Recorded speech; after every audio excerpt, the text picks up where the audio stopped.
Bonjour et bienvenue à tous et à toutes sur ma chaîne. 9e épisode. Lorsque Lucia parvint à quelques mètres de la distance qui la séparait de son garage, des appels de phare répétés, d'un véhicule stationné sur la rue secondaire, qui faisait face à sa maison, l'intriguèrent.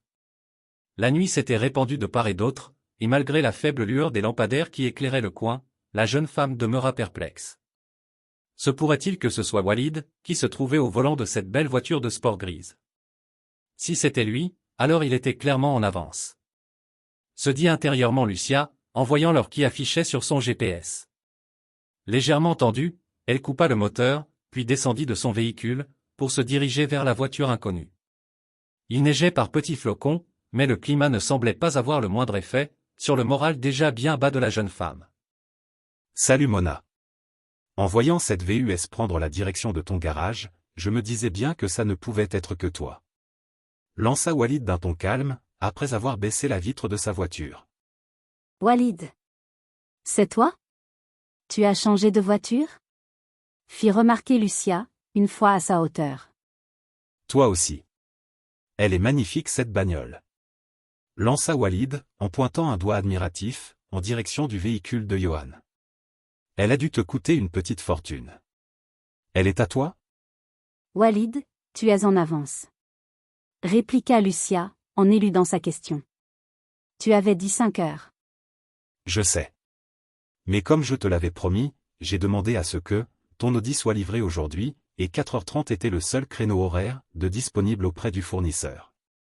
Où est-elle? Elle est juste là, sur le côté droit de la route, derrière la Mustang bleue.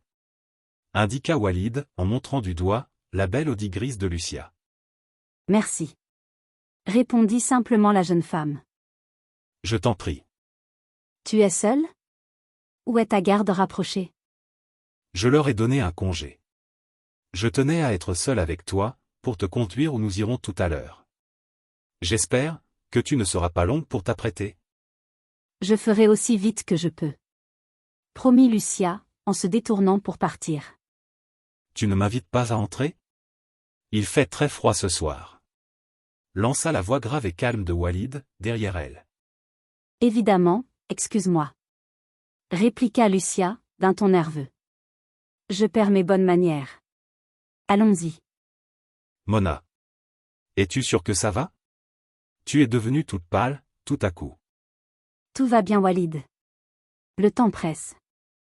Nous devons y aller à présent. D'accord. Je te suis.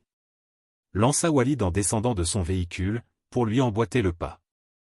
Ils traversèrent la chaussée en silence, et Lucia bien involontairement, sentit les battements de son cœur, redoubler d'intensité. Elle n'avait aucune idée de ce qui allait se passer dans les minutes suivantes, et cette incertitude lui souleva le cœur, au point de lui donner presque la nausée. Les mains moites, elle activa la commande automatique, qui ouvrait la porte de son garage, et demanda à Walid de la précéder à l'intérieur. Elle parqua ensuite la VUS, et se dirigea vers la porte d'entrée arrière, de la maison. Tu peux entrer. S'enquit-elle, en s'effaçant, pour laisser Walid s'introduire, dans la cuisine. C'est simple et joli, chez toi. Lança Walid, en jetant un regard circulaire autour de lui. Tu attendais quelqu'un? Ajouta-t-il, en voyant des casseroles posées, sur le four allumé, et en humant la bonne odeur, qui se dégageait des grands plats de service, laissés sur la table, et recouverts de papier aluminium. Non. Répondit simplement Lucia, aussi désarçonnée que lui. Elle ne comprenait rien à ce qui se passait, et se contenta d'arrêter le feu, sur les marmites encore chauffantes. Allons au salon, tu m'attendras là, pendant que j'irai me changer, dans la salle de bain. Ok. Acquiesça Walid, d'un ton calme. Ils traversèrent la cuisine, le corridor, et quand ils parvinrent au salon, Lucia crut véritablement que son cœur allait cesser de battre. Un sillon de pétales de rose serpentait l'entrée du salon, jusqu'au mur bordant l'arrière de la salle à manger. Des guirlandes roses surplombaient un message encore plus fou, collé sous forme d'écriteaux sur le rebord intérieur du plafond, et qui disait « Joyeux Saint-Valentin, ma belle Lucia ». Puis, pour couronner le tout, une splendide table décorée avec goût et doigté, complétait cette ambiance des plus romantiques. Johan, qui achevait visiblement de positionner les chandelles sur la table, leva les yeux en entendant les bruits de pas qui s'amenaient au salon. Bonsoir Lucia. vous êtes rentré plus tôt aujourd'hui. Lança-t-il, en croisant le regard effaré de cette dernière. La gorge nouée, Lucia aurait voulu dire quelque chose, pour détendre l'atmosphère très tendue qui régnait dans la pièce, mais aucun son ne sortit de sa bouche. Elle redoutait déjà assez la rencontre entre les deux hommes sous son toit, mais maintenant que Johan y avait rajouté son grain de sel, en organisant ce dîner amoureux, elle ne savait plus du tout où se mettre. Je sais que vous ne vous attendiez pas à ça. Mais j'ai voulu vous faire une agréable surprise. Continua Johan, en s'approchant d'elle. Qui est-ce? Ajouta-t-il, en fixant Walid du regard. Je crois que le monsieur a raison. Tu devrais nous présenter. Confirma Walid, qui se tenait toujours tranquillement, près de la jeune femme. Johan, je vous présente Monsieur Walid Omer Khalil, mon futur patron. Monsieur Khalil, lui, c'est Johan Lee, un bon ami à moi. Annonça Lucia d'une traite, après s'être raclé la gorge. Est-ce une mauvaise blague?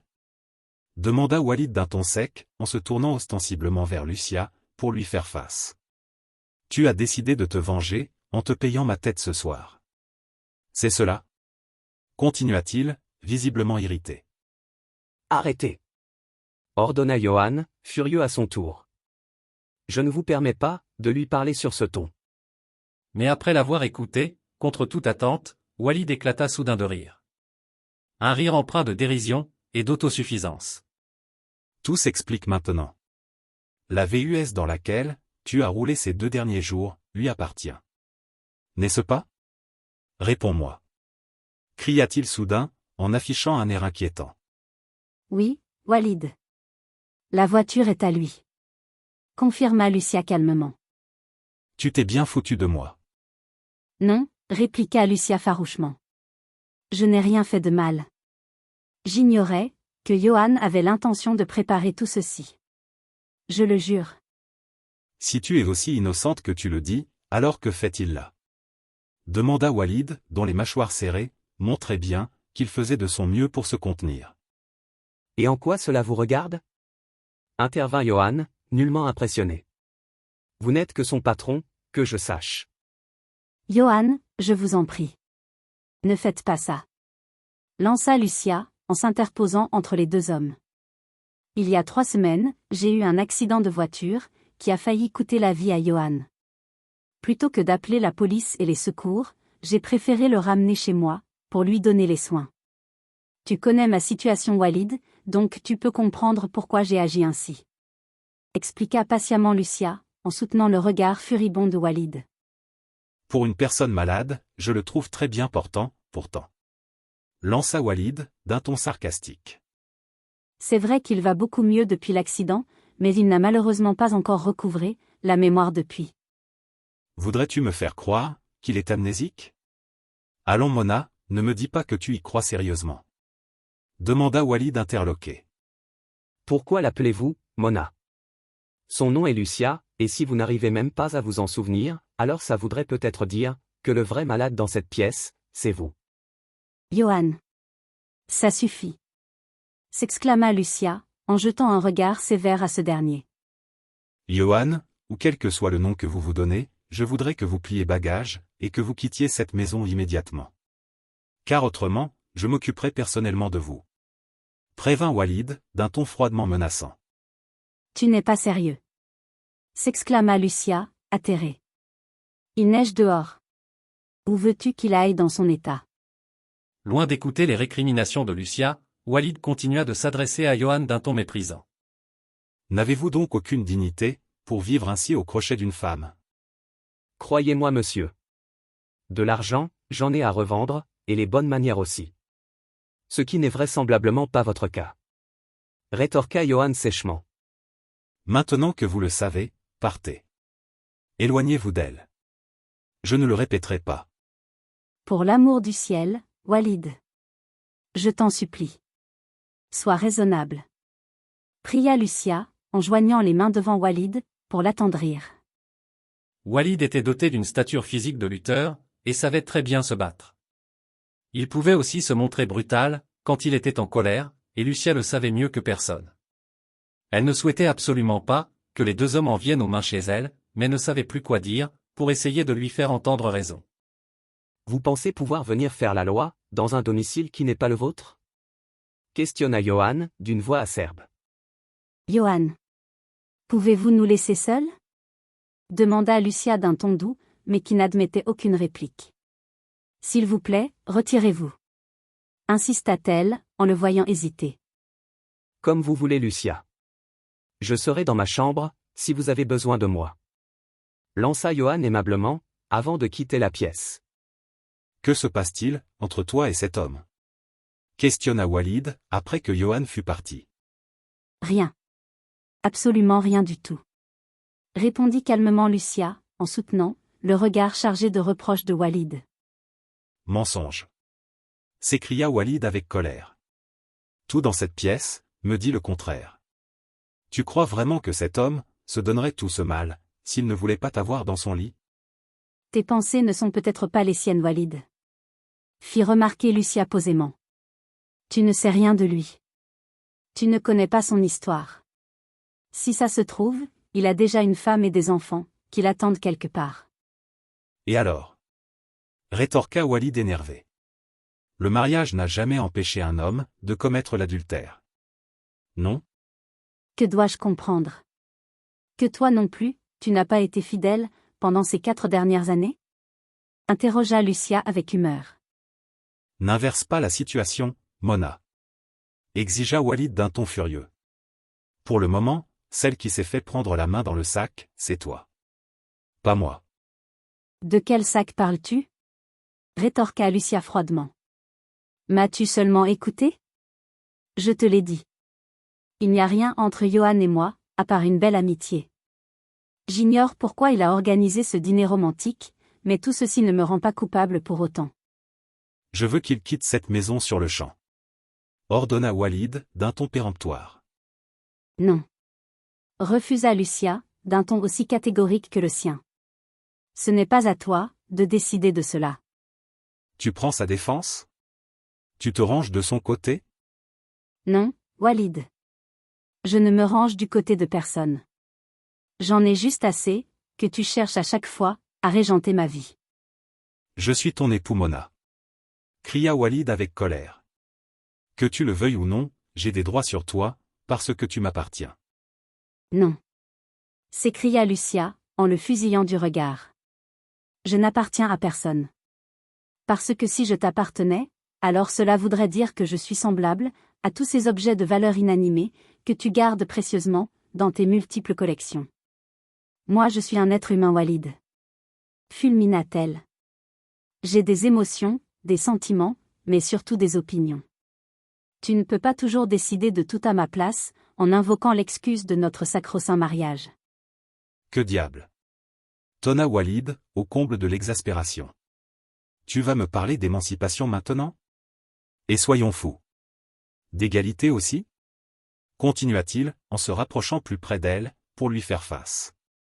Mais quelles que soient les balivernes dont peut se targuer la modernité, il n'y a aucun honneur pour une femme mariée, de vivre sous le même toit, qu'un homme autre que son mari, et d'entretenir une relation, pour le moins équivoque avec celui-ci. Je me fiche des jugements du monde. Répliqua Lucia cinglante. Mon seul juge, c'est ma propre conscience. Tu devrais partir à présent. Tu me connais, Mona. Tu dois bien te douter que je n'en resterai pas là. Menaça Walid, en plongeant son regard dans le sien. Fais ce que tu as à faire. Répliqua la jeune femme, sans sourciller. Sur ces mots, Walid tourna les talons, puis quitta le domicile de Lucia, sans se retourner. À bout de nerfs, la jeune femme courut dans sa chambre, et donna libre cours à sa peine tout au long de la nuit. Lucia passa le reste du week-end, sans recevoir la moindre nouvelle de Walid. Elle enregistra tout de même le numéro de téléphone, qui figurait sur la carte d'affaires qu'il lui avait remis, en espérant que la nuit lui porterait conseil, et l'aiderait à se calmer. Elle regrettait que leur soirée du vendredi, qui avait pourtant si bien commencé, se termine en queue de poisson, à cause d'une stupide jalousie. Le cœur lourd, elle se tourmenta les jours suivants, en se demandant quel horrible tour il lui réservait encore. Elle ne tarda pas à le savoir le lundi d'après, lorsqu'elle se rendit à l'hôpital pour travailler, comme de coutume. Lucia. Mais que fais-tu là? Tu n'étais pas censée débuter le travail au Millennium Place aujourd'hui? Lui demanda Madame Peggy, apparemment surprise de la voir. C'est quoi ça le Millennium Place? Répliqua Lucia, sans comprendre. C'est le nom du site d'hébergement, où est situé l'ONG, de Monsieur Khalil. Ne t'a-t-il pas contacté vendredi, comme cela était prévu? Si. Il l'a fait. Confirma Lucia, d'un air embarrassé. Mais alors pourquoi es-tu là? Ne t'a-t-il pas avisé, que ton contrat de travail ici à l'hôpital était interrompu, pour les 3 prochains mois, car c'était le temps de mise à disposition, que Monsieur Khalil avait sollicité, pour parfaire ta formation là-bas? Interrogea encore Madame Peggy, en fixant Lucia d'un air presque soupçonneux. Je suis désolée Madame Peggy. S'excusa Lucia mortifiée. Il l'a sans doute dit, mais je ne l'avais pas compris ainsi. Es-tu sûre que tout va bien Lucia? Tu commences vraiment à m'inquiéter. Comment suis-je censée aller à l'ouest du comté tous les matins, sachant que la distance pour se rendre dans ces lieux est aussi énorme Madame Peggy? Rétorqua Lucia, contrariée d'être mise ainsi, devant les faits accomplis. Oh, mais ne t'en fais pas, Monsieur Khalil a pensé à tout. Tu logeras et travailleras sur place. Expliqua Madame Peggy, d'un air entendu. Quoi? S'exclama Lucia, en haussant le ton malgré elle. Avez-vous oublié que j'ai un domicile? Ajouta-t-elle irritée. Eh bien tu n'auras qu'à te dire, que tu t'apprêtes à faire un long voyage de 3 mois. D'après moi, ta maison sera toujours au même endroit à ton retour. Alors, je ne vois vraiment pas où est le problème? Rétorqua sèchement Madame Peggy, vexée de se faire crier dessus. Vraiment? Vous ne voyez pas? S'écria Lucia frustrée, de se faire à nouveau manipuler par Walid. Dans ce cas, sachez que c'est non. Je refuse. Hurla-t-elle, furieuse. Toutes les personnes présentes dans la pièce se retournèrent pour les regarder avec curiosité. Ce qui obligea Madame Peggy à la tirer par le bras, pour la conduire dans la salle de réunion du personnel, se trouvant à 2 pas de là, puis de refermer la porte derrière elle, d'un coup sec. Lucia, puis-je savoir ce qui t'arrive? Depuis quelques jours, tu m'as l'air surmenée, et particulièrement irritable. Pourquoi Madame Peggy? Pourquoi faites-vous ça? S'écria Lucia blessée, en se tenant la tête avec désespoir. Faire quoi? Peux-tu être plus clair? Rétorqua Madame Peggy, abasourdie.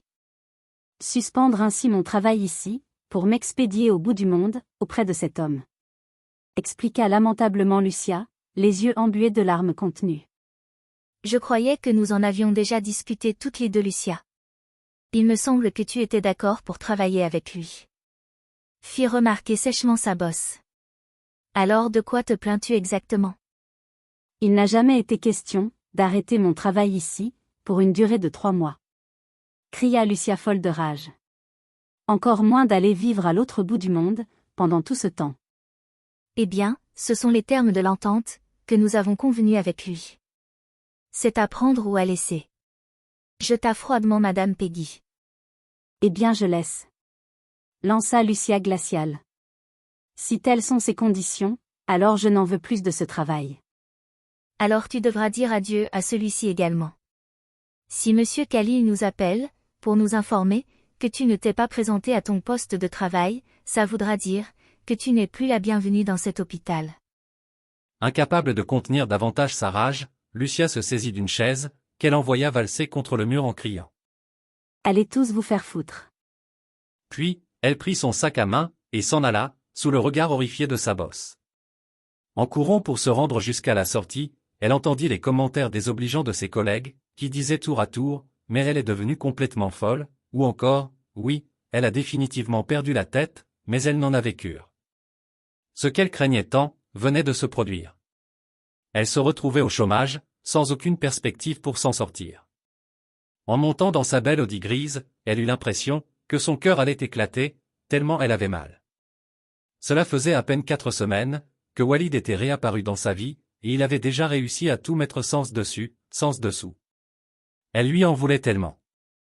Avec colère, elle s'accorda 1 minute pour se calmer, avant de démarrer, et de retourner chez elle. Qu'allait-elle devenir à présent? Au prix d'un gros effort, elle essaya de rester concentrée sur la route, et évita de justesse un nouvel accident de circulation.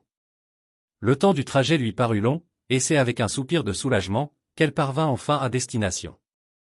Fin de l'épisode. N'oubliez pas de vous abonner, pour ne rien manquer, de la suite de l'histoire.